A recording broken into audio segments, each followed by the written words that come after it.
ओम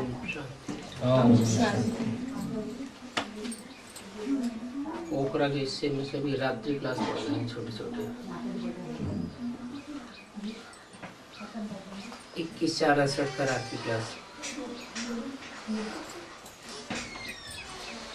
ये नए बच्चे कहाँ से आए हैं?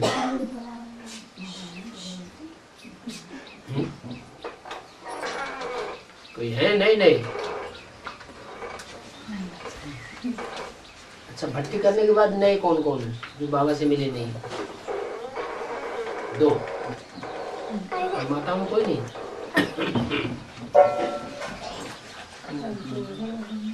अच्छा, भट्टी करने के बाद कितना टाइम हो गया नहीं मिले हुए? 1 महीने से ऊपर। एक माता जी बाहर है, आई नहीं है? आई है। अच्छा, ये नए बच्चे कहाँ से आए हैं? ये तो भट्टी की उम्र की बात है। और दूसरे हैं जिन्होंने भट्टी नहीं की है, वो भी तो नए हैं। वो कौन कौन है?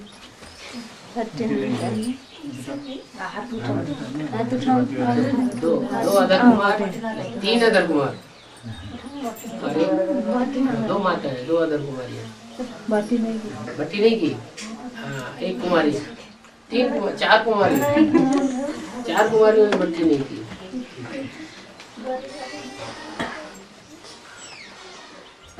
नशा चढ़ता है कि हम यूनिवर्सिटी में आए हैं और ईश्वरीय यूनिवर्सिटी में आए हैं। ये नशा चढ़ता है। सारी यूनिवर्सिटी को फिरा करके पति से पावन देवता बनाते हैं। ये समझते होंगे दिल में ये पुरानी दुनिया अभी बदल रही है। दिल में समझते हैं ना कि पुरानी दुनिया बदलने वाली है। समझते हैं या नहीं समझते हैं? कैसे कैसे बदलने वाली है? क्या निशानी है? वो सार देखने में आ रहा है। पुरुषार्थ तो कुछ नहीं देखने में आ रहा है। पुरुषार्थ में सार है। दुनिया के जो क्या देखने में आ रहा है? विनाश का सार देखने में आ रहा है। अच्छा, एटमिक एनर्जी तैयार हुई है, वो देखने में आ रही है कि 70 साल पहले ये एटमिक एनर्जी नहीं थी और अभी ये तैयार हुई है, तो जरूर पुरानी दुनिया बदलने वाली है, नई दुनिया आने वाली है। सिविल वार की भी जोर चल रही है। हैं? सिविल वार की भी सिविल वार जो चल रही है वो तो फर्स्ट है। सिविल वार और भी पहले कई बार चल चुकी है, देशों देशों में, देश देशांतर में भी, लेकिन दुनिया तो नहीं बदली। लेकिन अभी तो टोटल परिवर्तन दिखाई देता है, क्योंकि ऐसी चीज बन चुकी है जिससे इस तरह की कई दुनिया नष्ट हो सकती है।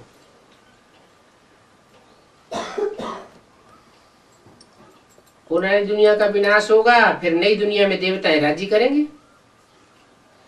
यहाँ ही मनुष्य से देवता बनने आए हैं, ऐसे भी नहीं कि शरीर छोड़ने के बाद फिर हम देवता बनेंगे, दैवी स्वभाव धारण करेंगे। शरीर छोड़ने से पहले ही हमको भाव स्वभाव संस्कार से देवता बनना है,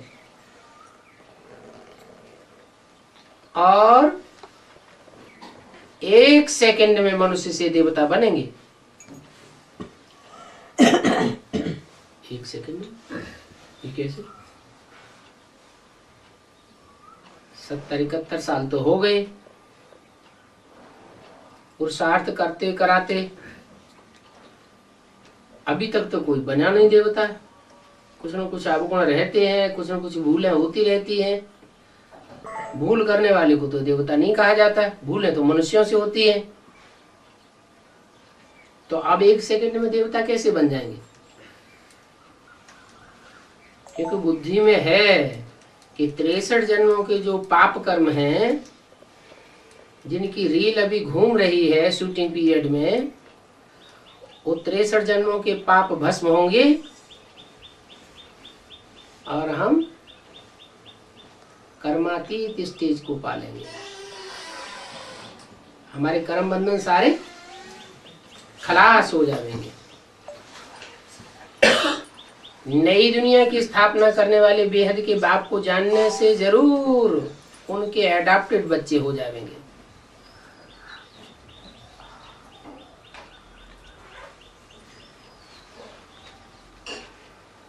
एडाप्टेड बच्चे कैसे बनते हैं?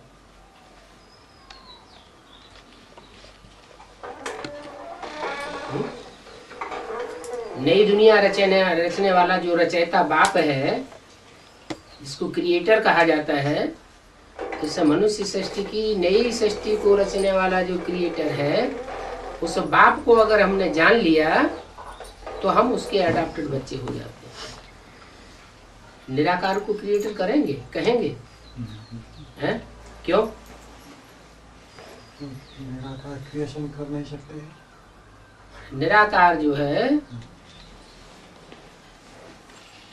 वो तो सदाकाल है ही है। आत्माएं भी निराकार सदाकाल है ही है, क्रिएट नहीं की जाती। क्रिएटर भी क्रिएट नहीं किया जाता और आत्माएं भी क्रिएट नहीं की जाती, वो तो सदाकाल है ही है। क्रिएशन और क्रिएटर की संबंध की बात ही नहीं होती। हाँ, वो सुप्रीम सोल जिसमें प्रवेश करता है मुकर्रर रूप से, अगर उस स्वरूप को पहचान लिया तो बात साबित हो जाती है कि मनुष्य सृष्टि का वो क्रिएटर है, और क्रिएटर को हमने पहचान लिया तो हम उसके एडाप्टेड बच्चे बन जाते हैं। आत्माओं के बच्चे तो सुप्रीम सोल बाप के बच्चे हैं ही।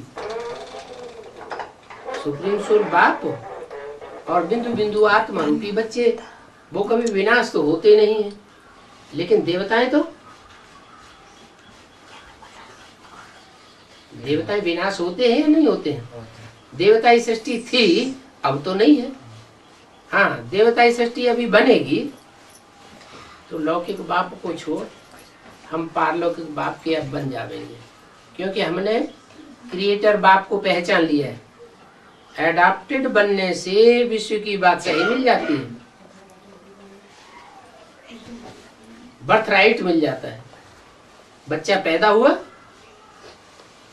मान लो करोड़पति अरबपति बच्चा पैदा हुआ अरबपति बाप के घर में, तो पैदा होने से ही ये साबित हो जाता है कि वो अरबपति का बाप का बच्चा है, और आज नहीं तो कल वो अरबपति बन ही जाएगा, मान लिया जाता है। तो एडाप्टेड बनने से विश्व की बादशाही तुमको मिल जाती है। किसके एडाप्टेड बच्चे हुए? विश्व पिता के। अनुभव सुनते हैं, सुनाते हैं, हमको बेहद का बाप पढ़ाते हैं, स्वर्ग की स्थापना कर रहे हैं, तो जरूर स्वर्ग का वर्षा देते होंगे।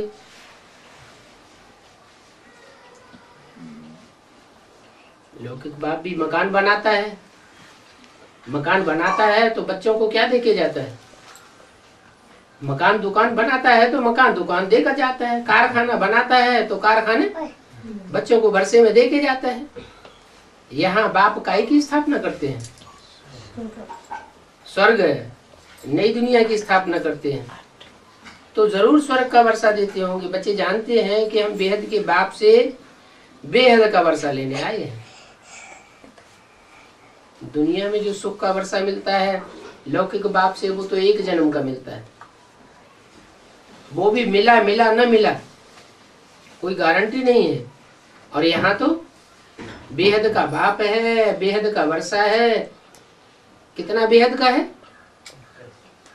कोई अगर अच्छा पुरुषार्थी बने तो 21 जन्म का तो सर्टेन है, 21 जन्म का सुख का वर्षा, स्वर्ग का वर्षा तो मिलेगा ही। लेकिन 21 जन्म के पुरुषार्थ के आधार पर उसमें जो संस्कार पड़ेंगे श्रेष्ठ पुरुषार्थी बनने के, वो 63 जन्मों में भी काम आवेंगे। तो यहाँ भी सुख का वर्षा मिलेगा, यहाँ के पुरुषार्थ की प्रारब्ध 21 जन्म मिलेगी, और फिर 63 जन्म और भी वर्षा मिलेगा। तो बेहद का वर्षा हो गया। वो एक जन्म का वर्षा तो नहीं कहेंगे। भक्ति का फल भगवान क्या देते हैं? भक्ति का फल जरूर, भक्ति के बाद सदगति मिलेगी। क्या? भक्ति का फल ज्ञान मिलता है और ज्ञान से सदगति मिलती है। शास्त्रों में भी लिखा है ऋते ज्ञानान्न मुक्ति, बिना ज्ञान के मुक्ति और जीवन मुक्ति नहीं हो सकती। सदगति कहा जाता है सतयुग को, जहाँ सत्य का युग होता है वो ही सदगति है। अच्छा, अगर सदगति सतयुग को ही कहा जाता है तो सभी मनुष्य मात्र को सदगति मिलती है या नहीं मिलती है? मिलती है? नहीं हैं? सतयुग तो 8 जन्म 9 जन्म ही रहता है, सभी को नहीं। उसके बाद तो त्रेता आ जाता है। अच्छा चलो, सतयुग त्रेता दोनों में सुख ही सुख होता है, दुख नहीं होता है, तो भी कहेंगे 21 जन्म का सुख मिलता है, सुख को ही सदगति कहा जाता है। तो मनुष्य मात्र को सदगति कहाँ मिलती है? जिस युग में आते हैं बाबा उसी टाइम हाफ उनको सदगति भी मिलता है। हाँ, जो भी आत्माएं जब से पहला जन्म लेती हैं तो वो प्रवेश करती है, गर्भ में प्रवेश नहीं करती, उनकी मन बुद्धि रूपी आत्मा में प्रवेश करती है, मन बुद्धि रूपी क्षेत्र में प्रवेश करती है। इसलिए उनमें इतनी ताकत है, जब चाहे प्रवेश करें और जब चाहे निकल जाए। जैसे क्राइस्ट है, क्राइस्ट को सूली चढ़ाई गई तो प्रवेश करने वाली आत्मा को दुख हुआ या जिसमें प्रवेश हुआ उसको सूली का दुख हुआ होगा? पहले वाली आत्मा को जिस वाली जो आत्मा थी, जिसका अपना शरीर था, उसको दुख हुआ। प्रवेश करने वाली आत्मा दुख नहीं भोगती, सुख भोगती है। तो हर आत्मा को सदगति तो मिलती है, लेकिन उसकी लिमिट कम से कम 1 जन्म और ज्यादा से ज्यादा 21 जन्म। तो उसे सत्य युग कहेंगे। क्या? वो ही सत्य का युग है। सत्य अर्थात ज्ञान, वो ज्ञान का युग है, असत्य का युग नहीं है। कलयुग में होती है दुर्गति, नीचे गिरते हैं, और सतयुग में होती है सदगति। दुर्गति अर्थात अज्ञान, भक्ति। ये बाप है बेहद का।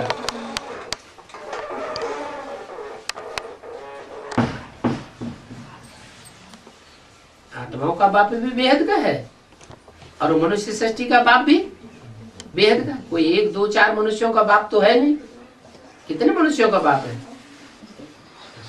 सारी मनुष्य सृष्टि का बाप है। वो सर्व का सदगति दाता है। कौन? सारी मनुष्य सृष्टि का बाप सदगति दाता है या सारी मनुष्य आत्माओं का बाप सर्व सदगति दाता है? आत्माओं का बाप सदगति दाता है, परंतु वो जब तक मनुष्य सृष्टि के साकार स्वरूप बाप में न प्रवेश करे तब तक सारी सृष्टि की सदगति हो नहीं सकती। जैसे कि ब्रह्मा के तन में आया, माँ के रूप में पार्ट बजाया, बाप के रूप में तो नहीं आया, तो क्या सदगति हुई? स्वयं ब्रह्मा की सदगति हुई क्या? ब्रह्मा की भी सदगति नहीं कहेंगे, जबकि सर्व की सदगति दाता एक है और तो कोई हो नहीं सकता।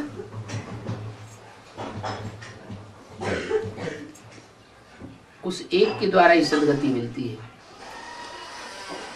और बाकी तो सभी भक्ति ही सिखाते हैं। एक से आता है ज्ञान और बाकी सबसे आता है अज्ञान। एक है सदगति दाता और बाकी सब हुए दुर्गति दाता, क्योंकि कुछ न कुछ अज्ञान मिक्स जरूर कर देते हैं, तो वह सभी भक्ति हो गई। जब तक सदगति दाता को पहचाने तब तक तो दुर्गति में ही है। ये पंडे और पांडव ही बाप दादा का परिचय दे सकते हैं। पंडे पंडयते अर्थात ले जाने वाला, ठिकाने पे लगाने वाला, पार करने वाला। तो जो पार करने वाला पंडा है, ठिकाने लगाने वाला पंडा है, तीर्थ, तीर माने किनारा, था माने स्थान। एक किनारे लगाने वाला जो पंडा है और उसके जो बच्चे हैं पांडव, वो ही बाप दादा का परिचय दे सकते हैं। पांडव उनको कहा जाएगा जो पंडा बाप को पहचान, पंडा बाप के बच्चे बने। बच्चा तो बाप को पहचानता होगा ना। जब पक्का निश्चय हो तब ही ले आना चाहिए। कहाँ? बाबा के सामने तब ले आना चाहिए जब कोई को पक्का निश्चय हो जाए। जब तक पक्का निश्चय न हो तब तक बाबा के सामने लाना नहीं चाहिए। क्यों? क्यों नहीं ले आना है? अनुभव नहीं कर पाते। हाँ, उनसे कोई भूल हो जाएगी। बाप के सामने आकर कोई प्रकार की संशय उठाया, नीचे ऊपर बात कह दी तो ऊंची से ऊंची बात की अवहेलना हो जाती है। उसका पाप लाने वाले के ऊपर चढ़ जाता है। ऐसे भी नहीं, कच्चे को ले आने से कोई पक्का हो जाएगा। बहुत सी माताएं ऐसे समझती हैं कि बाबा के सामने जाएगा तो बाबा की दृष्टि पड़ेगी, कृपा दृष्टि बाबा की पड़ने से वो बाप का बच्चा पक्का बन जाएगा। ऐसी कोई बात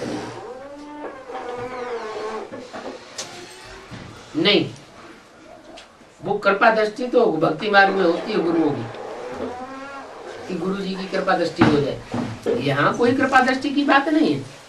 पक्का होगा तो समझेंगे कि वो स्वर्ग का पक्का वर्षा पा रही। अगर पक्का न होगा, कच्चा होगा, तो समझेंगे अभी वर्षा पाने लायक नहीं है। स्वर्ग में होती है बादशाही, बादशाही होती है, नरक में बादशाही नहीं होती है? नहीं होती है। हाँ, स्वर्ग में एक एक आत्मा के लिए बादशाही होती है। क्यों? यथा राजा तथा प्रजा। वहां प्रजा भी सब सुखी होगी, प्रजा भी कोई प्रकार का दुख अनुभव नहीं करती। जैसे एक परिवार होता है, परिवार में बाप ने कोई कारखाना बनाया तो बच्चा क्या कहेगा? मेरा कारखाना या मेरे बाप का कारखाना? बच्चा क्या समझेगा? मेरा कारखाना। बपौती समझेगा मेरा कारखाना। ऐसे ही आज की जो प्रजातंत्र राज्य है, इसमें मिनिस्टर्स हैं, वो तो समझते हैं हमारा स्वतंत्र है, हमारा तंत्र है, हमारी स्वतंत्रता है, हमारा देश के ऊपर शासन है। लेकिन प्रजा ये समझेगी कि हमारा शासन है। दुखी होती जा रही है, परेशान होती जा रही है, हाय दैया तौबा मचता जा रहा है, हड़तालें होती जा रही है, फिर ये कहेंगे कि हमारा शासन है। यथा राजा तथा प्रजा कहेंगे? नहीं कह सकते। तो स्वर्ग में होता है पक्की बादशाही सबकी।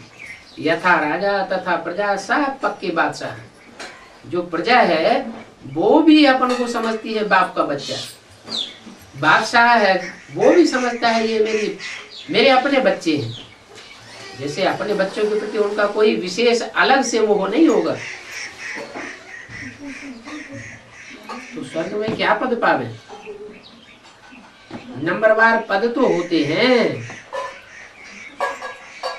फर्स्ट क्लास राजाई भी होती है, सेकंड क्लास साहूकार भी होते हैं, थर्ड क्लास साहूकार भी होते हैं, परंतु मेंटलिटी में सुख दुख की अनुभूति नहीं होती।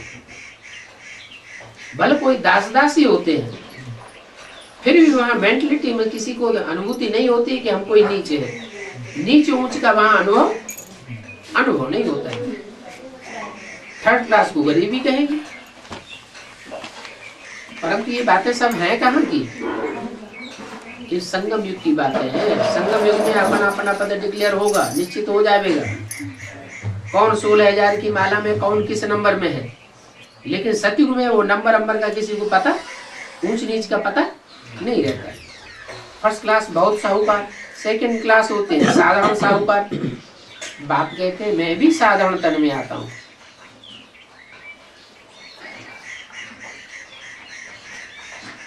बहुत साहूकार में भी नहीं आता हूँ और इतने गरीब में भी नहीं आता हूँ जो सड़क पर बैठ करके रोटी की भीख मांगनी पड़े। न ज्यादा साहूकार और न ज्यादा गरीब, क्योंकि नहीं तो बिगर पैसे संभाल कैसे कर सकेंगे। बाप ने जो रथ लिया है ड्रामा अनुसार वो नूद है।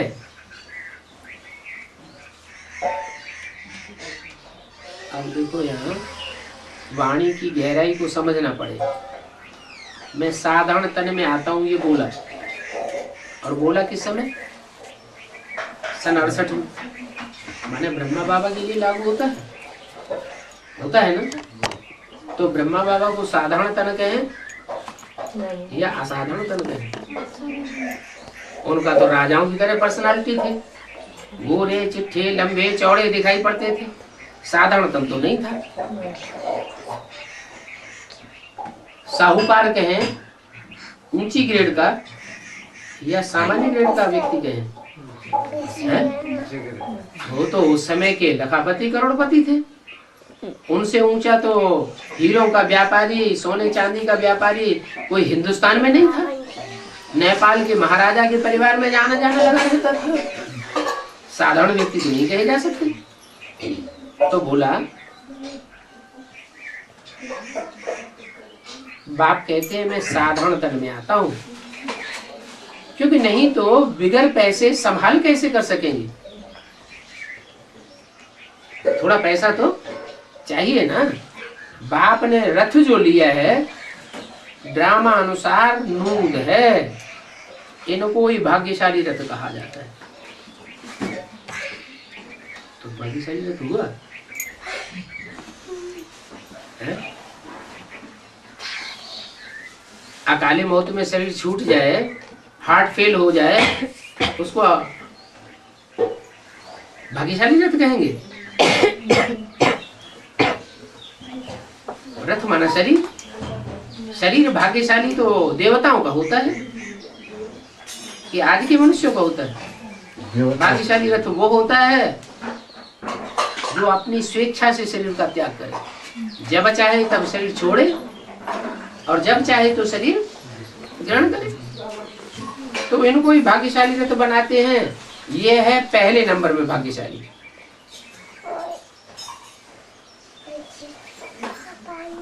जिसमें मैं प्रवेश करता हूँ। मैं माने कौन? शिव बाबा नहीं, बाबा कहा जाता है साकार निराकार के मेल को। बाप प्रवेश करता हूँ। मनुष्य सृष्टि के बाप में ही बाप प्रवेश करता है। 100% भाग्यशाली फिर दुर्भाग्यशाली बने। कौन? पहले जन्म में 100% भाग्यशाली, विश्व का मालिक, और आखिरी जन्म में 100% दुर्भाग्यशाली। कौन? दादा लेखराज ब्रह्मा। दादा लेखराज ब्रह्मा को आखिरी जन्म में 100% दुर्भाग्यशाली कहेंगे? नहीं कहेंगे। तो जब 100% दुर्भाग्यशाली बनते हैं तब उनमें प्रवेश करता हूँ। कौन प्रवेश करता हूँ? माँ के रूप में या बाप के रूप में? बाप के रूप में प्रवेश करता हूँ। उनको ही फिर भाग्यशाली बनना है। जो 100% दुर्भाग्यशाली बनते हैं, फुल बैगर बनते हैं, full bagger to full prince बनना है। चित्र भी दिया हुआ है।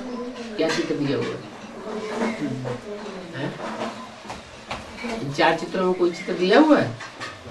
फुल बैगर का कहाँ दिया हुआ है? साढ़े सीढ़ी के चित्र में चित्र दिया हुआ, कांटों की सैया पर भारत सोया हुआ है। बाजू में ब्रह्मा का चित्र भी खड़ा हुआ है कि नहीं? तो ब्रह्मा की आत्मा अलग हो गई और 100% दुर्भाग्यशाली अलग हो गया। तो ब्रह्मा को 100% जो खड़ा हुआ है उसको 100% दुर्भाग्यशाली कहें? नहीं। कौन हुआ 100% दुर्भाग्यशाली? जो फुल बैगर बनता है। फुल बैगर को आकर के मैं फुल प्रिंस बनाता हूँ, नर से नारायण बनाता हूँ। कि 5 वर्ष का फैमिली प्लानिंग है क्या? वो तो प्लानिंग बनाते हैं। 5-5 वर्ष की प्लानिंग कितनी बार हो चुकी है उनकी? सक्सेस हुई? नहीं नहीं हुई। और शिव बाबा एक ही बार आकर के प्लानिंग बनाते हैं, 5 ईयर प्लान। कौन सा? 76 हुआ प्रत्यक्षता वर्ष, 77 हुआ संपूर्णता वर्ष, और 77 से लेकर के और 82 तक के 5 वर्षों में वो 100% भाग्यशाली क्या बन जाता है? 100% दुर्भाग्यशाली जो बैगर है वो क्या बन जाता है? 100% भाग्यशाली बन जाता है। तो फिर उनमें प्रवेश करता हूं।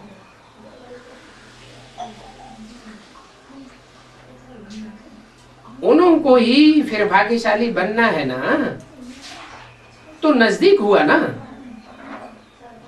कौन नजदीक हुआ? 100% दुर्भाग्यशाली बनने वाली आत्मा जो 100% दुर्भाग्यशाली से 100% भाग्यशाली बनती है, वो नजदीक हुई। या जो न पूरी 100% दुर्भाग्यशाली बनती है न 100% भाग्यशाली बनती है, वो नजदीक हुई।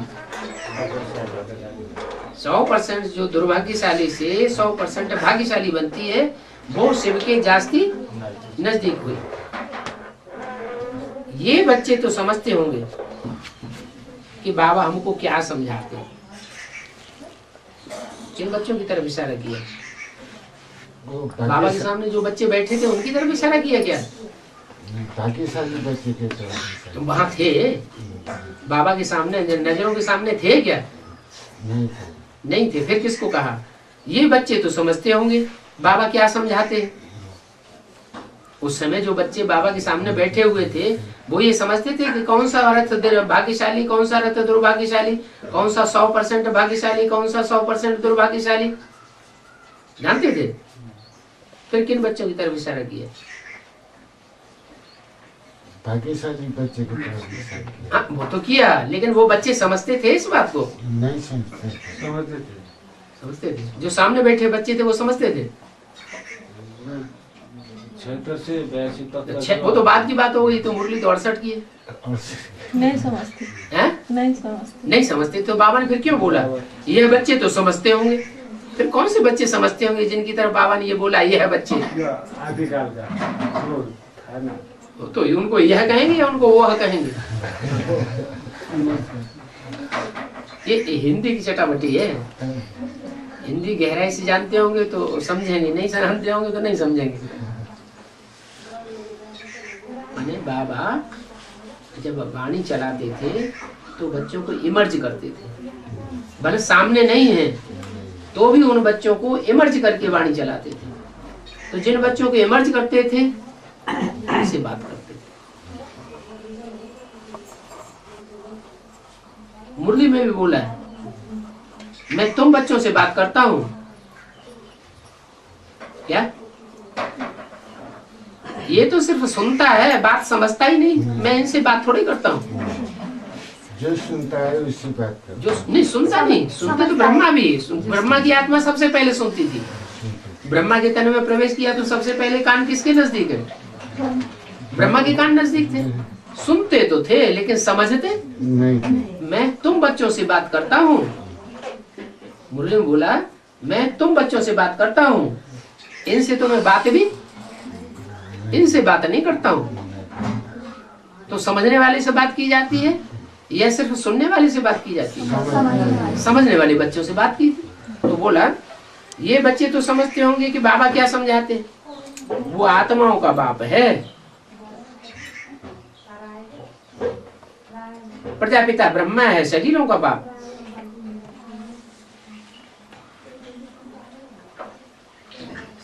उसका कोई बाप नहीं होता। जो भी शरीरधारी मनुष्य हैं उनका बाप कौन? एक ही शिव बाबा। नहीं, हाँ शिव बाबा। शिव बाबा, और शिव बाबा तो अभी भी है, लेकिन अभी प्रजापिता नहीं कहेंगे। प्रजापिता कब कहेंगे? पिता कहा जाता है आदि में, जब बच्चों को जन्म देता है, बीजारोपण करता है, अथवा अंत में जब वर्षा देता है। तो आदि में जो शरीर था वो तो गया, कि अभी है? तो यज्ञ में प्रजापिता वास्तव में किसे कहें?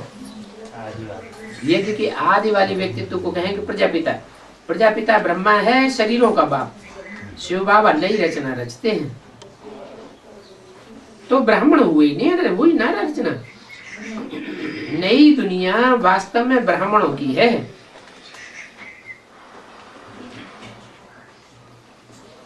नई दुनिया ब्राह्मणों की है। ब्राह्मणों की राजाई चलती है क्या? नई दुनिया ब्राह्मण की राजाई चलती है। ब्राह्मण राजाई चलती है। सतयुग में जो जाता है, ब्राह्मण होते हैं सतयुग में? ब्राह्मण ही जाते हैं ना। नहीं, ब्राह्मणों की राजाई चलती है या नहीं? चलती है। नहीं चलती है। ब्राह्मणों को सेवादारी बन के रहना है अंत तक। ब्राह्मणों को कभी भी अपने को कंट्रोलर नहीं समझना है। शासक और प्रशासक और प्रशासिका ये लकब अपने ऊपर कभी धारण नहीं करना है। क्यों? क्योंकि शासन करने वाला सेवा करेगा या शासन में रहेगा। शासन में रहेगा सेवाधारी, लेकिन सेवा करेगा। और प्रशासक शासन वो दूसरे के ऊपर कंट्रोल करता है।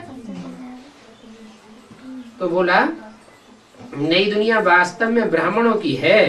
फिर वास्तव में शब्द क्यों लगाया? मैंने तो यही सोच के बताया था आपको बाबू। संपूर्ण ब्राह्मणों की है, संपूर्ण ब्राह्मण, अधूरे ब्राह्मणों की नहीं है। जो संपूर्ण ब्राह्मण सो देवता। सतयुग से भी पहले ब्राह्मणों की नई दुनिया है।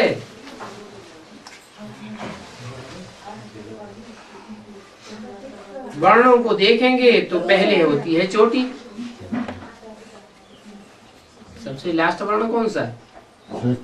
शूद्र वर्ण। लास्ट वर्ण शूद्र होता है। उससे पहले वैश्य वर्ण, उससे पहले क्षत्रिय वर्ण, उससे पहले देवता वर्ण, देवताओं से भी पहले ब्राह्मण वर्ण। तो वर्णों को देखेंगे तो पहले है ब्राह्मण चोटी। इसलिए ब्राह्मण चोटी बनाते हैं। और चोटी में क्या लगाते हैं? गांठ। जैसे ऐसे बाबा, ऐसी आपने छुपा के क्यों रखी है? हाँ, लेकिन इसमें शिव बाबा दिखाई नहीं पड़ता है। शिव दिखाई नहीं, गांठ पड़ा रही, पूरी गांठ बांध दी। हाँ, वो गांठ ऐसी होती है कि शिव बाबा अलग दिखाई पड़ता है। क्या? शिव गोल लिंग दिखाई पड़ता है, तो कहा जाता है ये ब्राह्मण है। मतलब ब्राह्मण वास्तव में कौन है? चोटी में गांठ लगाने वाला ब्राह्मण नहीं है, वो तो भक्ति मार्ग की बात हो गई। लेकिन वास्तव में ब्राह्मण वो है जिसके चेहरे मोहरे से देखने से पता लग जाए इसको शिव बाबा याद है। शिव बाबा की याद है तो ब्राह्मण है। याद है तो याद के बल से सेवा भी होती है, वातावरण सुधरता है। अगर याद नहीं है, माया रावण की याद में है, तो फिर सेवा होगी कि डिसर्विस होगी? डिसर्विस होती है। तो ब्राह्मणों को अगर देखेंगे तो वर्णों में सबसे श्रेष्ठ ब्राह्मण है और उनको कहा जाता है ब्राह्मण चोटी। फिर देवताएं आते हैं। तो देवताएं नंबर 2 हो गए, नंबर 1 ब्राह्मण हो गए। पूछेंगे देवता बड़ा या ब्राह्मण बड़े? ब्राह्मण बड़े, परंतु अधूरे ब्राह्मण बड़े नहीं, संपूर्ण ब्राह्मण बड़े। क्योंकि ब्राह्मणों की भी 9 कुरियां होती हैं। भक्ति मार्ग में ब्राह्मणों की कितनी कुरियां? कोई सांडिल गोत्र का ब्राह्मण, कोई भरद्वाज गोत्र का ब्राह्मण, कोई पाराशर ब्राह्मण होते हैं ना। तो एक से एक ऊंचे और एक एक से नीचे। तो पक्का ब्राह्मण किसको कहें? जो पक्का सूर्यवंशी ब्राह्मण हो, सूर्यवंशी कुल में जाकर के देवता बनने वाला हो, वो हुआ पक्का ब्राह्मण। तो उनको कहेंगे देवता। ब्राह्मण सो देवता कहेंगे। ब्राह्मण बड़े हैं, ब्राह्मण है संगम युगी। और ये ब्राह्मण संगम युग में ही होते हैं ऐसे ऊंचे से ऊंचे ब्राह्मण। और कोई युग में ऊंचे से ऊंचे ब्राह्मण नहीं होते। इन्हों को भगवान पढ़ाते हैं। क्या? जो नीचपुरी के ब्राह्मण होंगे भला आज पढ़ते हो भगवान के सामने, लेकिन निश्चय बुद्धि नहीं है, तो आज पढ़ेंगे कल टूट जाएंगे। जो पक्के निश्चय बुद्धि हैं आज से लेकर के अंत तक जुड़े हुए रहेंगे, उनको कहेंगे पक्का ब्राह्मण, संगम युगी ब्राह्मण। आज भी संगम युग में है और अंत में भी संगम युग में रहेंगे। देवताओं को देवताएं पढ़ावेंगे। ब्राह्मणों में और देवताओं में अंतर क्या होगा है? देवताओं में याद नहीं होती, याद नहीं होती। उन्हें आत्मिक स्थिति की याद होती है, बाप की याद नहीं होती। और ब्राह्मणों को, ब्राह्मण होंगे उनको बाप पढ़ावेगा और देवताओं को बाप नहीं पढ़ावेगा। ये इतने बड़े ब्राह्मण हैं, इतने बड़े वर्ण हैं, परंतु इनको कोई जानते नहीं है। इनको इतने ऊंचे कुल के ब्राह्मण हैं, परंतु इनको जानता दुनिया में कोई नहीं है। गुप्त पाठ बजाते हैं। गीता में भी ब्राह्मणों की बात है नहीं, क्योंकि गीता का भगवान ही देवता को लिख दिया है। श्री कृष्ण को तो कहते हैं 16 कला संपूर्ण, सर्वगुण संपन्न, अहिंसा, देवी देवता परमो धर्म। तो ये किसकी महिमा की? देवता की महिमा की, या देवताओं से भी ऊंचे देवता बनाने वाले भगवान की महिमा की? देवता की। भगवान देवता बनाने वाला है या खुद देवता बनता है? वो तो बनाने वाला है। भगवान तो ज्ञान सूर्य है, ज्ञान का सागर है, उसको कलाओं में नहीं बांधा जा सकता। कृष्ण और राम को तो कलाओं में बांधा गया है। तो गीता में भगवान का नाम ही कृष्ण लिख दिया है, इसलिए गीता में ब्राह्मणों की बात रखी ही नहीं। अगर गीता में ब्राह्मणों की बात रखी होती तो समझ में आ जाता कि देवताओं से ऊंचा तो ब्राह्मण होते हैं और ब्राह्मण देवताओं से भी ऊंचे होते हैं। तो गीता का भगवान ब्राह्मण को रखें, देवता को रखें या भगवान को रखें? भगवान वर्णों में आते हैं क्या? भगवान तो वर्णों में भी नहीं आते। भगवान तो देवता बनाने वाला है, नर को नारायण बनाने वाला है। तो कृष्ण नारायण बनता है या नारायण बनाने वाला है? नारायण बनाने वाला है। कृष्ण नारायण बनता है, वो नारायण बनाने वाला नहीं है। गीता का भगवान तो स्वयं निराकार परमपिता परमात्मा शिव ही है, जो जिस शरीर में आता है मुकर्रर रथ में, उसमें भी निराकारी स्टेज में संसार के सामने प्रत्यक्ष हो जाता है। कृष्ण कभी साकारी रूप में प्रत्यक्ष नहीं होता। कृष्ण उर्फ ब्रह्मा के कोई भी चित्र को देख लो, जितने भी फोटो निकाले हो, सैकड़ों हजारों की तादाद में फोटो निकाले, कोई भी चित्र ऐसा है जिसमें निराकारी स्टेज धर्म पिताओं की तरह दिखाई गई हो? एक भी चित्र ब्रह्मा का ऐसा नहीं है जिसमें धर्म पिता की निराकारी स्टेज दिखाई गई।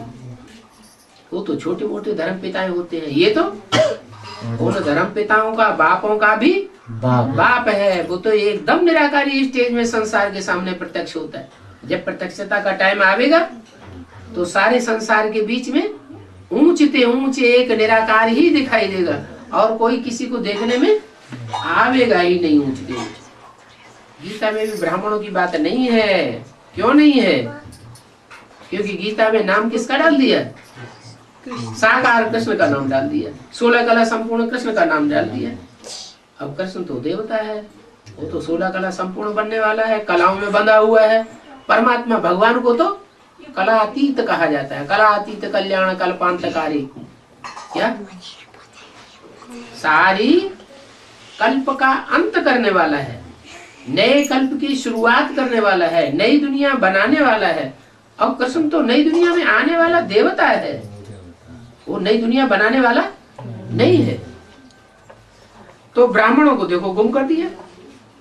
बाप ने राजयोग सिखाया ही है नर से नारायण बनने के लिए,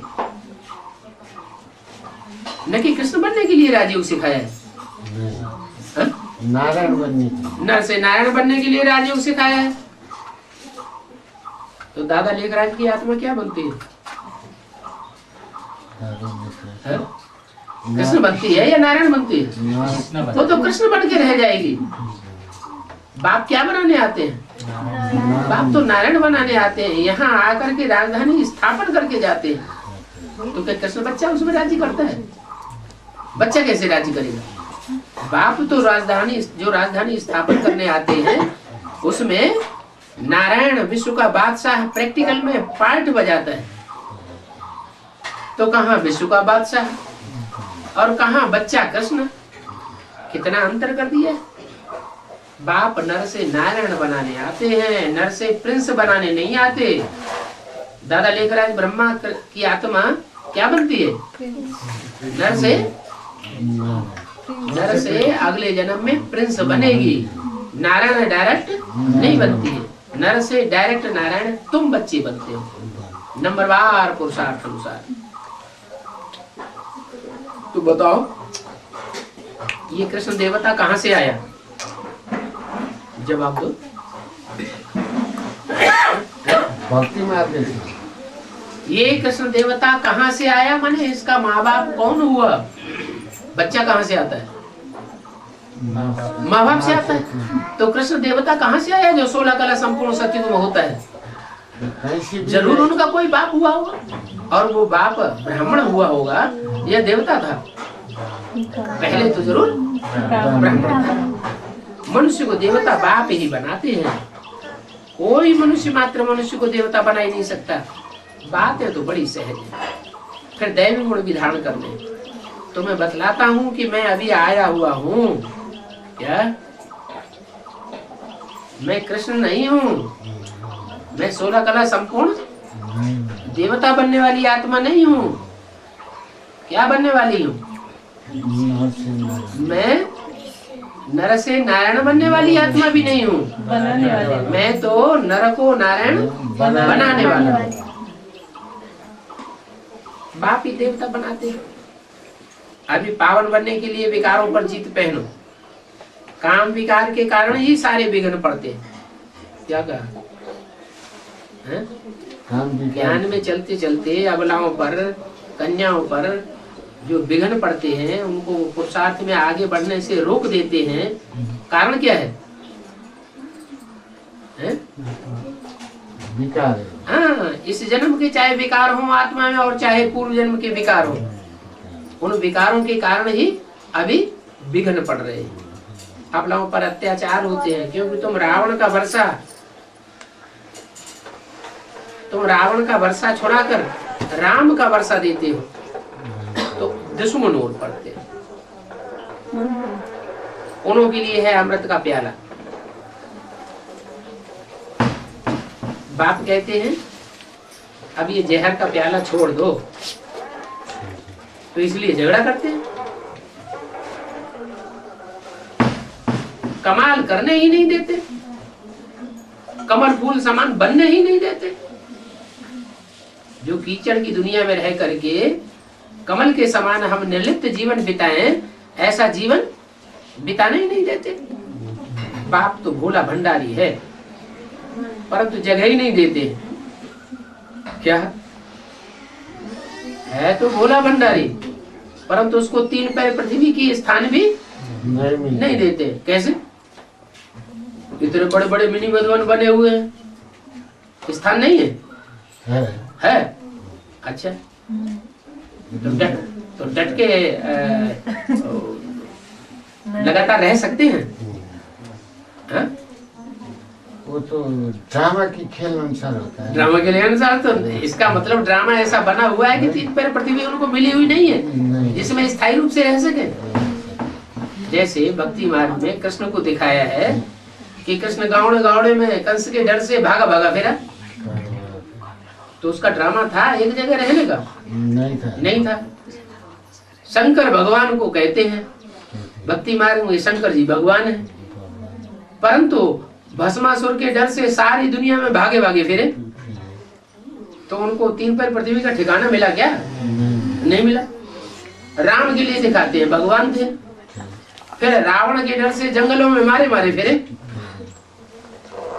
लोग प्रश्न करते हैं ना, तुम्हारा भगवान है, तुम्हें भगवान मिला है, तो तुम्हारा भगवान भागा क्यों फिरता है? तो क्या जवाब देंगे? हैं? जवाब क्या देंगे? अरे भक्ति मार्ग में भी तो ये गायन है कि भगवान के रूप में इस सृष्टि पर जब आया तो गुप्त रूप में आया। भगवान अपने को प्रत्यक्ष नहीं करता। बाजे जो थोथा जना होता है वो घने रूप में बजता है, जो भारी चना होता है वो बजता नहीं है। आधी गगरी होती है पानी की भरी हुई तो ज्यादा छलकती है, भरी हुई गगरी छलकती नहीं है। तो भगवान भी भरा पूरा है, उसको संसार में आते ही अपने को प्रत्यक्ष करने की दरकार नहीं है।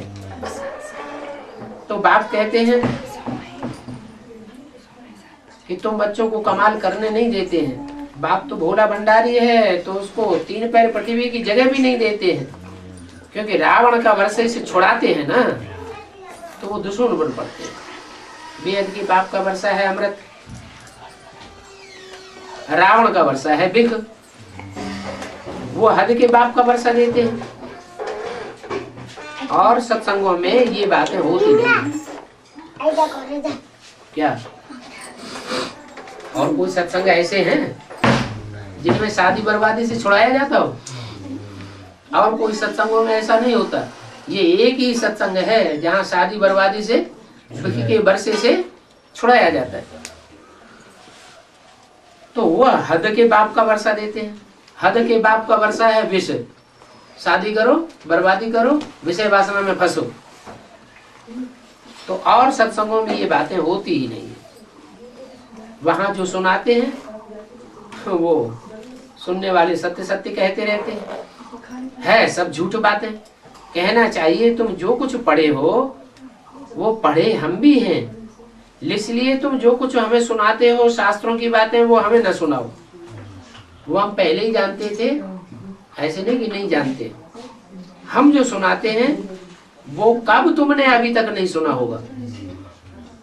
तुम जो सुनाते हो वो जन्म जन्मांतर से शास्त्रों की ही बातें सुनाते हो।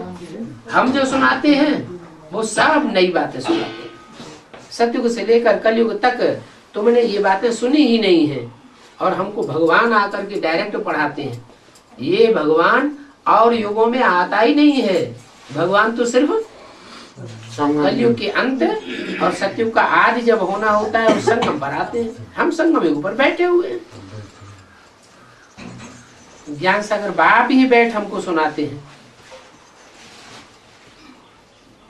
और दुनिया में सभी मनुष्य हैं भक्ति के सागर और बाप है ज्ञान का सागर।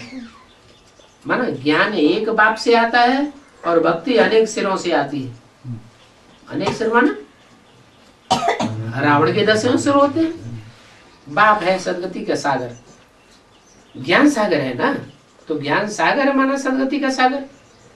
बाप जिस प्रकार समझाते हैं वो बातें तुम बच्चों को नोट करनी चाहिए। रचयिता बाप को जानने से ही बेड़ा पार होता है। अर्थात शांति धाम में आवेंगे फिर तुम सुख धाम में जावेंगे। तो तुम्हारा बेड़ा पार हुआ ना। बेड़ा माना बेड़ा माने शरीर। ये आत्मा का बेड़ा कौन सा है? नवैया कहो बेड़ा कहो। शंकर चाप जहाज जही चढ़ उतर पार नर। हिंदुओं में ऐसे बताया कि शंकर का जो शरीर रूपी चाप है, धनुष है, वो जहाज के मुआफिक है। उस जहाज पर हम चढ़ करके इस विषय वैतरणी नदी कहो या संसार सागर कहो, इससे हम पार हो जाएंगे। सिखों में भी कहा है नानक चाप जहाज। उन्होंने अपना सदगुरु किसको मान लिया?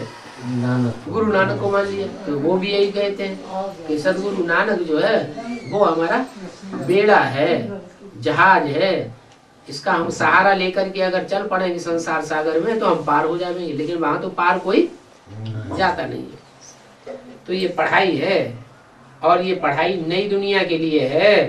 क्या इस पुरानी दुनिया का कोई संकल्प करना नहीं है। पुरानी दुनिया का कोई प्राप्ति करने के लिए संकल्प करने में और उसका पुरुषार्थ करने में बुद्धि नहीं लगानी है। टाइम वेस्ट चला जाएगा। क्या करना है? नई दुनिया की प्राप्ति करने के लिए हमें पुरुषार्थ करना है। याद की यात्रा शांति धाम के लिए है, सुख धाम के लिए है।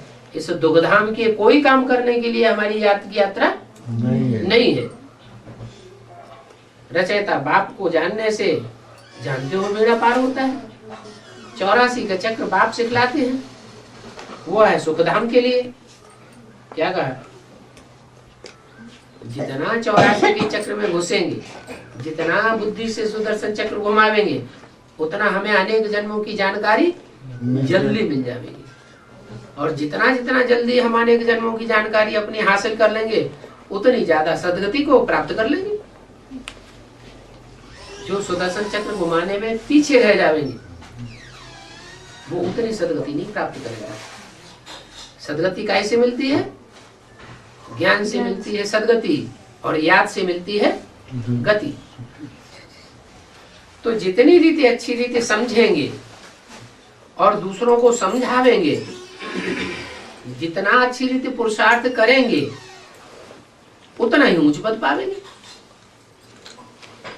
खुद ही नहीं करेंगे तो दूसरों को भी नहीं करावेंगे। 21 अप्रैल 1968 की वाणी का दूसरा पेज। वो तो स्टूडेंट के हाथ में है कि कितना पुरुषार्थ करते हैं और कितना दूसरों को कराते हैं। टीचर को ऐसे नहीं कहा जाता है कि कृपा करो, आशीर्वाद कहो।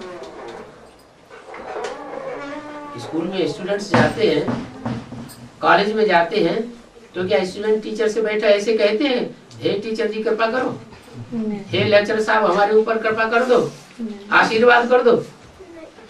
तो टीचर आशीर्वाद करेगा? आशीर्वाद करके पास कर देगा क्या? ऐसे थोड़ी होता है। ये भी पढ़ाई है। इसमें तो जो जितना पढ़ेगा, दूसरों को पढ़ावेगा, उतना ऊंच पर पावेगा, उतनी ऊंची डिग्री से पास होगा। तुम जानते हो कौन रेगुलर पढ़ते हैं? क्या पढ़ाई का मदार किस बात पर आता है? जो स्टूडेंट रेगुलर पढ़ाई पढ़ते हैं टीचर से, तो टीचर की नजर उन बच्चों के ऊपर ऊंची रहती है। जो आते ही नहीं, क्लास ही अटेंड नहीं करते, तो समझते हैं ये तो फेल हो जाएंगे। कौन रेगुलर पढ़ते हैं और कौन कौन एब्सेंट होते हैं, ये बात तुम बच्चों की बुद्धि में है। एब्सेंट एक दिन भी अगर होंगे तो फिर वह वृद्धि हो जाएगी। किस बात की? एब्सेंट हो जाएगी, आदत पड़ जाती है, संस्कार पड़ जाते हैं। जैसे कि टीचर का महत्व ही नहीं है। टीचर जो पढ़ाई पढ़ाते हैं, उस पढ़ाई का महत्व होना चाहिए ना। चार्ट भी खराब हो जाएगा, तुम्हारी क्वालिफिकेशन ही कम हो जाएगी। किस बात से? अगर रेगुलर पढ़ाई नहीं पढ़ेंगे।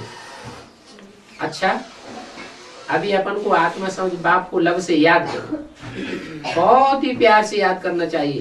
तुम भी बच्चे हो, ये ब्रह्मा भी बच्चा है, हैं? क्या कहा? तुम भी क्या हो? बच्चे। ये किससे कहा? बच्चों से। जो बच्चे सामने बैठे थे उनसे कहा तुम भी बच्चे हो। हाँ। जिन बच्चों को इमर्ज किया उनसे भी कहा तुम भी बच्चे हो। और ये भी, ये माने कौन? ब्रह्मा। ये ब्रह्मा भी बच्चा है। ये बहुत याद करता है। क्या है? तो बच्चा बुद्धि। एडवांस में भी छोटे छोटे बच्चे आ जाते हैं क्लास में, उनकी बुद्धि में ज्यादा याद छपती है बाप की, या जो बड़े बड़े हैं उनकी बुद्धि में ज्यादा बाप की याद छपती है? छोटे छोटे। क्यों? क्योंकि दुनियादारी से उनकी बुद्धि कटी हुई है, तीखी होती है बुद्धि। कोई विकार। छोटे बच्चे महात्मा होते हैं, उनकी बुद्धि में विकारों की बात तो होती नहीं। इसलिए बताया ये बच्चा बहुत याद करता है, क्योंकि बच्चा बुद्धि है ना। कौन? ब्रह्मा। ऐसे नहीं कहते कि जल्दी स्वर्ग में भेज दो, कौन नहीं कहते हैं? ये ब्रह्मा बच्चा ऐसे नहीं कहते हैं कि जल्दी स्वर्ग में भेज दो। क्यों नहीं कहते? अरे जीवन में जितना बचपन में सुख आदमी अनुभव करता है, उतना जवानी की स्टेज में और बुढ़ापे में अनुभव करता है नहीं। है? जब बुढ़ापा होता है तो दुख अनुभव होता है, नौजवान होता है तो भी विकारों के कारण दुखी होता है। लेकिन बचपन में तो आदमी बहुत सुखी होता है। भले कितने ही गरीब घराने में जन्म ले, तो भी गरीबी में भी आत्मा अपने को बचपन में सुखी समझती है। बड़े जो होता जाता है मन का दुख बढ़ता जाता है। तो बोला ये नहीं कहते हैं कि जल्दी से हमको स्वर्ग में भेज दो, मैं तो आपके साथ ही रहूं। उनकी क्या तमन्ना है बाबा के साथ रहूं। कि जब तक बाबा रहे तब तक सारा संगम युग में बाबा के साथ रहूं। तो फिर रहे नहीं रहे? क्यों? अभी ब्रह्मा की स्वरूप बाबा के साथ नहीं रहते? नहीं, सूक्ष्म बदन लो, में। बाबा के तो सर के ऊपर विराजमान है चंद्रमा के रूप में। यहाँ पर साकार में नहीं है। हाँ, साकार में नहीं है, लेकिन बाबा के दिल में विराजमान है या नहीं? दिल में तो है। तो और कैसे, और क्या होता है साकार? हाँ, मैं तो आपके साथ ही रहूं, फिर तो कब आपका साथ मिलेगा ही नहीं। संगम युग निकल जाएगा, फिर लगातार साथ मिलेगा? हैं? लगातार तो साथ मिलेगा ही नहीं। फिर 5000 वर्ष बाद मिलेंगे। ऐसे ऐसे बाप को याद करता हूँ। माया घड़ी घड़ी बुला देती है, परंतु टाइम वेस्ट नहीं करना चाहिए। बाप को याद करने से वर्षा और चक्र भी याद आवेगा। बाप जो है बाप कहा ही जाता है जब वर्षा देता है, लेकिन बाप को याद करने से वर्षा तो याद आवेगा ही, साथ साथ बाप से हमको ज्ञान भी मिलता है। टीचर के रूप में वर्षा मिलता है ज्ञान का, तो चक्र भी याद आवेगा। सारा मदार है याद। भक्ति में तो ढेर धक्के खाए हैं। ज्ञान मार्ग में यहाँ कोई धक्के खाने की बात नहीं है, चक्कर काटने की बात नहीं है। यहाँ तो बुद्धि का चक्र है, अभी धक्के खाने की दरकार ही नहीं। बाप की याद से ही विकर्म विनाश होंगे। अच्छा, रूहानी बच्चों को रूहानी बाप दादा का याद प्यार गुड नाइट। रूहानी बच्चों को बाप की नमस्ते।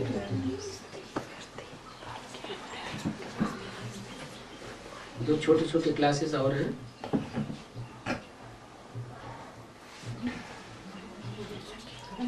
क्लास करेंगे या वार्तालाप करेंगे? कुछ बातें अटकी हुई हो तो पूछ लेना चाहिए। कोई जरूरी थोड़े ही कि जो भी प्रश्न पूछेगा वो प्रश्न चित्त ही पूछेगा। प्रसन्न चित्त प्रश्न नहीं पूछ सकता है? पूछ सकता है।